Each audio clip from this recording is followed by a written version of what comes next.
तो स्वागत है आपका दोस्तों हमारे चैनल पे, जिस चैनल का नाम है DRR anime reflex. I know video थोड़ा लेट हो गया, थोड़ा नहीं बहुत ज्यादा लेट हो गया, बट क्या करें, थोड़ा सा पर्सनल रीजन की वजह से। और हमारा अभी एक्चुअली कैसा है कि नया है, थोड़ा सा नया सेटअप है, कभी फोन नहीं होता है, कभी कैमरा नहीं होता है, एक्सेट्रा एक्सेट्रा, बहुत सारी चीजें ऐसी होती है। तो नेक्स्ट टाइम हम जल्दी वीडियो लाने का ट्राई करेंगे। जैसे ही एपिसोड रिलीज होगा उसके नेक्स्ट डे या उसी दिन में हम ट्राई करेंगे वीडियो लाने का। तो चलिए, अब बातचीत तो होने वाली है, तो हम देखने वाले हैं जेजे के सीजन 3 एपिसोड 7 को डिटेल में, जिसमें हम देखने वाले हैं यूजी एंड मेगुमी की द कलिंग गेम में फाइट।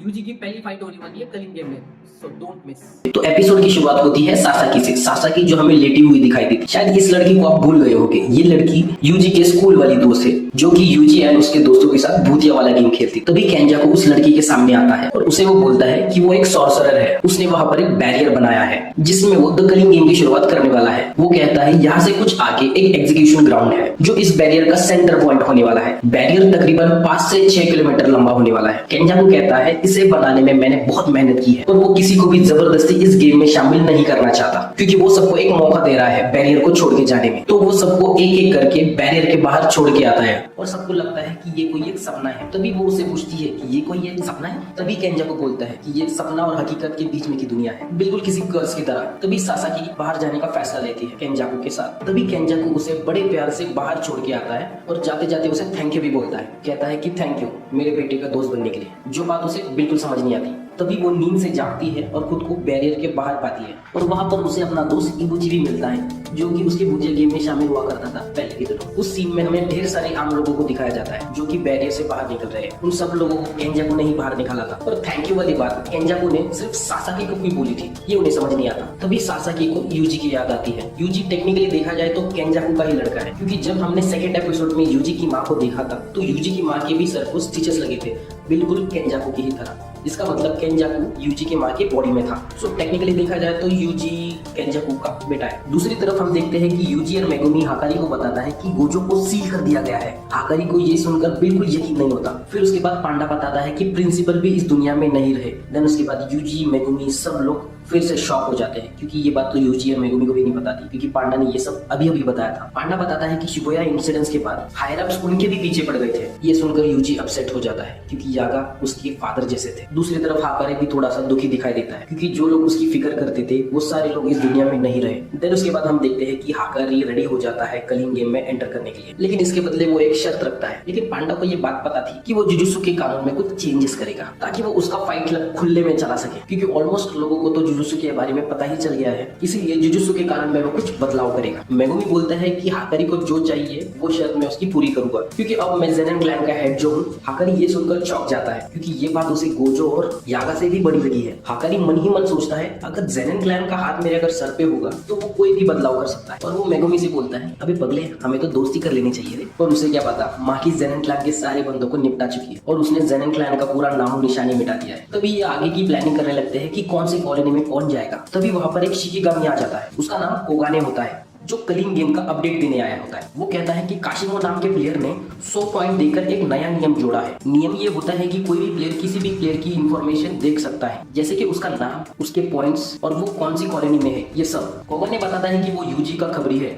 वो सारी अपडेट्स यूजी को दे देगा। मेगुमी सोच में पड़ जाता है कि यूजी ने तो अभी गेम में एंटर किया ही नहीं, तो ये कोगाने उसके पास कैसे आ गया। यानी कि हम देखते हैं कि यूजी ऑलरेडी गेम का प्लेयर बन चुका है। ये लोग समझ जाते हैं कि इसके पीछे शायद सुगुना का हाथ है। उसने 1000 साल पहले केंजाकू से कॉन्ट्रैक्ट किया होगा, ठीक वैसे ही जैसे पुराने सॉर्सरर्स ने किया था, कि केंजाकू अगर उसे वापस जिंदा करता है तो वो उसके कलिंग गेम में जरूर हिस्सा लेंगे। पर मेगुमी को ये समझ नहीं आता कि सुगुना का फिंगर खाना तो यूजी की चॉइस थी, जिससे सुगुना उसके अंदर जिंदा हुआ। मतलब ये भी केंजाकू का कोई मास्टर प्लान था। उसके बाद ये लोग बाकी प्लेयर्स की लिस्ट देखते हैं, जिसमें उन्हें काशिमो के बारे में पता चलता है, जिसने ऑलरेडी 200 पॉइंट कमा लिए हैं, यानी उसने कम से कम 40 लोगों को मारा है। यहाँ पर ये लोग सोचते हैं कि अगर वो उन्हें और एक नियम जोड़ने के लिए कन्विंस करते हैं मींस काशिमो को, तो इन्हें किसी को मारना ही नहीं पड़ेगा। वो तुरंत कोगाने को पूछते हैं कि ऐसे कौन से प्लेयर हैं जिनके ऑलरेडी 100 पॉइंट हो चुके हैं। तो वो बताता है कि काशिमो के अलावा और एक प्लेयर है जिसके 100 पॉइंट्स हो चुके हैं, उसका नाम है हिगुरुमा।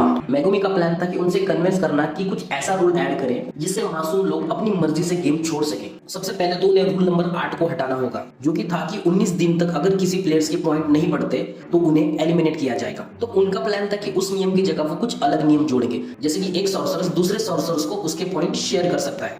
इससे प्लेयर्स आपस में पॉइंट्स बांट पाएंगे और उन्हें किसी को मारने की भी जरूरत नहीं पड़ेगी। और दूसरा नियम वो ये ऐड करेंगे कि सॉर्सरर्स अपने पॉइंट्स को जोड़ के अपनी मर्जी से गेम छोड़कर जा सकते हैं। अगर बोलता है कि इतना बड़ा रूल अगर आप देंगे तो गेम ही खत्म हो जाएगा। और इस तरह के गेम को क्या गेम मास्टर मानेगा? मेगुमी बोलता है कि मानेगा, क्योंकि हम इस रूल में एक कंडीशन भी रखेंगे कि अगर एक प्लेयर बाहर गया तो उसे उसका रेफरेंस देना पड़ेगा, मींस दूसरा प्लेयर अंदर भेजना पड़ेगा। अभी इनका प्लान सेट है, इन्हें बस एंजल को ढूंढना है जो कि गोजो को सील से आजाद करा सकती है। साथ में इन्हें काशिमो और हिबुरुमो को भी ढूंढना है, पर उन्हें प्लेयर की लिस्ट में एंजल का नाम मिल ही नहीं रहा था। पांडा बोलता है कि शायद उसका कुछ अलग नाम होगा, पर टेंगन ने तो उन्हें बताया था कि एंजल टोक्यो नंबर 2 वाली कॉलोनी में है। अकारी मेगुमी से पूछता है कि वो दिखने में कैसी है। मेगुमी बोलता है कि तुम खुद ही देख लेना। अकारी बोलता है कि वो और पांडा कॉलोनी नंबर 2 में जाएंगे और किरारा गेम में एंटर नहीं करेंगे, किरारा बाहर ही रहेंगे। काशिमो सबसे स्ट्रॉन्ग खिलाड़ी लगता है, इसलिए उनका प्लान होता है कि हाकारी ही उससे लड़ेगा और दूसरी तरफ पांडा उसकी सुंगनी की शक्ति से एंजल का पता लगाएगा। तब किरारा सवाल करती है मैं गेम में एंटर क्यों नहीं करूंगी?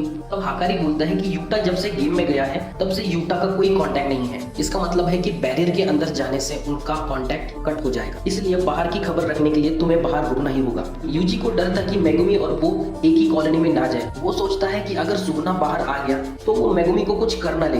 मेगुमी बोलता है कि ऐसा कुछ नहीं होगा और हाकारी ने जो प्लान बनाया है वो अच्छा है। और नेक्स्ट सीन हम देखते हैं कि अगले दिन यानी कि 12 नवंबर को हम देखते हैं कि ये कॉलोनी के अंदर घुस चुके हैं। कोगाने उन्हें एक्सप्लेन करता है कि इस बैरियर के अंदर कलिंग गेम चल रहा है, अगर ये इस बैरियर के अंदर चले गए तो ये कलिंग गेम के पार्टिसिपेट बन जाएंगे। देन उसके बाद यूजी, मेगुमी एंड हाकारी इसके लिए हाँ कर देते हैं। देन उसके बाद सीन शिफ्ट होता है और नंबर 1 के कॉलोनी के अंदर हम हान्यू नाम की एक औरत को देखते हैं जो कि अपनी वॉकी टॉकी से किसी को इंस्ट्रक्शन देती है। वो लड़का रिन होता है, उसे मैं वॉकी टॉकी से पूछ रही थी कि और कितना टाइम लगेगा। वही हम देखते हैं कि दूसरी तरफ रिन आसमान की ओर देखकर किसी का इंतजार कर रहा होता है। हान्यू दूसरी तरफ फाइट के लिए रेडी हो जाती है और अपनी कर्स एनर्जी एक्टिवेट कर देती है, जिससे उसके बाल किसी जेट की तरह बदल जाते हैं और वो एक प्लेन की तरह ऊपर उड़ने लगती है। तभी हम देखते हैं कि यूजी एंड मेगुमी नीचे बात कर रहे होते हैं और मेगुमी यूजी को बोलता है कि हमें पुराने सॉर्सरर्स से बच के रहना पड़ेगा क्योंकि वो इंसान की जान की कोई कीमत नहीं समझते। वो कहता है कि 1000 साल पहले लोगों को तो लड़ने में ही मजा आता था, इसलिए उन्होंने केंजाकू के साथ कॉन्ट्रैक्ट बनाया है। काशिमो और हिबुरुमा ये दोनों पुराने सॉर्सरर्स लग रहे हैं, तो उनके प्लान के मुताबिक उन्हें लगता है कि वो उनकी बात नहीं मानेंगे। यूजी अपने एक्सपीरियंस के हिसाब से बताता है कि उन्हें कर्स स्पिरिट से भी बच के रहना पड़ेगा क्योंकि रात के समय में तो ये और भी ज्यादा खतरनाक हो जाते हैं। मेगुमी बोलता है कि नए जमाने के सॉर्सरर्स अपनी बात समझेंगे। तरह मेरी बहन को जबरदस्ती कलिंग गेम में एंटर करवाया है, शायद उन्हें भी एंटर करवाया होगा, तो उनका सबसे पहला काम होता है कि हिबुरुमा को ढूंढना। तो यूजी एंड मेगुमी एक साथ कलिंग गेम में एंटर करते हैं। एंटर करते ही वो दोनों अलग अलग कॉलोनी में ऊपर से नीचे गिरते हैं। एक्चुअली जो सॉर्सरर्स द कलिंग गेम में एंटर करता है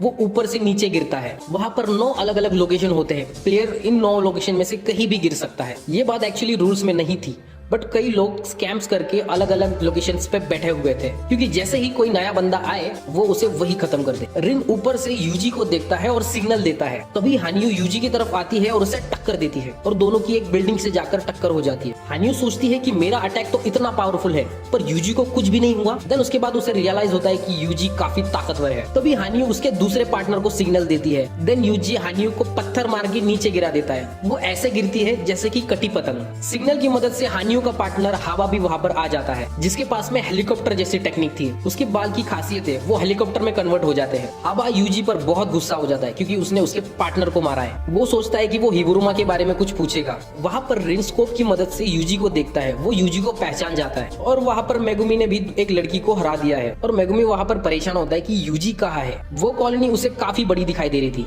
हो सकता है कि उन दोनों के बीच की दूरी बस 2 किलोमीटर है, पर उन दोनों का लक्ष्य बस एक ही है, हिबुरुमा को ढूंढना। वहां पर दूसरी तरफ यूजी की और हाबा की फाइट होने लगती है। यूजी हाबा के पैर को खींचकर जोर से नीचे पटक देता है। तभी हाबा को समझ आता है कि यूजी काफी पावरफुल है। हाबा की दूसरी कोई टेक्निक भी नहीं थी, वो सिर्फ पंखे से अटैक किया जा रहा था यूजी पर। तो यूजी बिल्डिंग के अंदर जाकर छुप जाता है। तभी वहां से हाबा बिल्डिंग को तोड़ के अंदर घुस जाता है। उसके पास यूजी उसके सिर में ऐसा जबरदस्त पंच मारता है कि हाबा को वहां पर चक्कर आने लगते हैं। तभी भी हाबा इतना ढीठ है कि वो हार मानने का नाम नहीं लेता। तभी यूजी उसके टांगों के बीच में लात मार देता है और हाबा वहीं पर बेहोश हो जाता है। तभी यूजी सोचता है कि अब मैं इसे हिबुरुमा के बारे में कैसे पूछूंगा। तभी पीछे से रिन दिखाई देता है। रिन यूजी के एग्जैक्ट पीछे होता है और रिन यूजी को बोलता है कि मुझे पता है कि हिबुरुमा कहाँ पर है, मैं तुम्हें सब बता दूंगा। और वो कहता है कि वो यूजी को जानता है, वो यूजी को एक्चुअली कॉलेज से जानता है। वो कहता है कि यूजी को कॉलेज में टाइगर के नाम से जाना जाता है। ये सुन उसे समझ जाता है कि रिन उसके होम टाउन से है। तभी हम देखते हैं कि रिन आगे आगे चलता है और यूजी उसके पीछे चलता है और यूजी उसको फॉलो करता है। यूजी रिन को बोलता है कि क्या वो तुम्हारे दोस्त थे? रिन बोलता है कि नहीं, मुझे उनके साथ मजबूरी में काम करना पड़ा, वरना वो उसे भी एलिमिनेट कर देते। रिन का कहना था कि हिबुरुमा इकेबुरु नाम की जगह पर है। मेगुमी के सामने जो लड़की है वो भी कहती है कि मुझे पता है कि हिबुरुमा कहाँ पर है। वो कहती है कि मैं तुम्हें उसका एड्रेस तभी बताऊंगी जब तुम मुझे प्रोटेक्ट करोगे, मींस मेरा बॉडीगार्ड बनोगे। मेगुमी बोलता है अगर ये बात मुझे थोड़ी सी भी झूठ लगी तो मैं तुम्हें यही मार दूंगा, क्योंकि मेगुमी यूजी की तरह नहीं है। अगर उसे पॉइंट्स कमाने के लिए किसी को मारना पड़ेगा तो वो मार देगा। उसे ये भी पता चल जाता है कि रेमी एक्चुअली नई सॉर्सरस है। वो कहती है कि आम लोगों को तो मौका मिला कलिंग गेम के बाहर जाने का, बट हम जो पहले से ही यहाँ पर रहते हैं इसलिए हमें बाहर जाने का मौका ही नहीं मिला, और हमारे लिए ये कलिंग गेम 12 दिन पहले ही शुरू हो गया था। उनका कहना है कि अगर वो लड़ेंगी नहीं तो एलिमिनेट हो जाएंगे और सब लोग यहाँ पर सिर्फ सर्वाइव करने की कोशिश कर रहे हैं। मेगुमी सोचता है कि पुराने सॉर्सरस तो हरामी है ही, बट नए सॉर्सरस भी उनके लिए धोखा बन सकते हैं, पर ये बात यूजी को बिल्कुल पता नहीं है। देन उसके बाद रेमी मेगुमी को बोलती है कि हिबुरुमा शिंजेकु एरिया में है। देन आप लोग देख सकते हैं कि यूजी एंड मेगुमी इन दोनों को अलग अलग लोकेशन बताई गई है, लेकिन इन दोनों में से अब कौन झूठ बोल रहा है और कौन सच बोल रहा है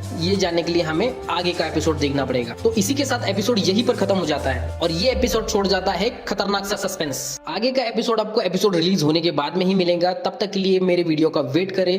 अगर आपको ये वीडियो समझ आया और पसंद आया तो प्लीज मेरे वीडियो को लाइक करें, सब्सक्राइब करें और शेयर करें और बेल वाला आइकॉन जरूर दबाएं, जिससे कि आपको लेटेस्ट एपिसोड के अपडेट्स जल्दी ही मिल जाए। तब तक के लिए स्टे ट्यून।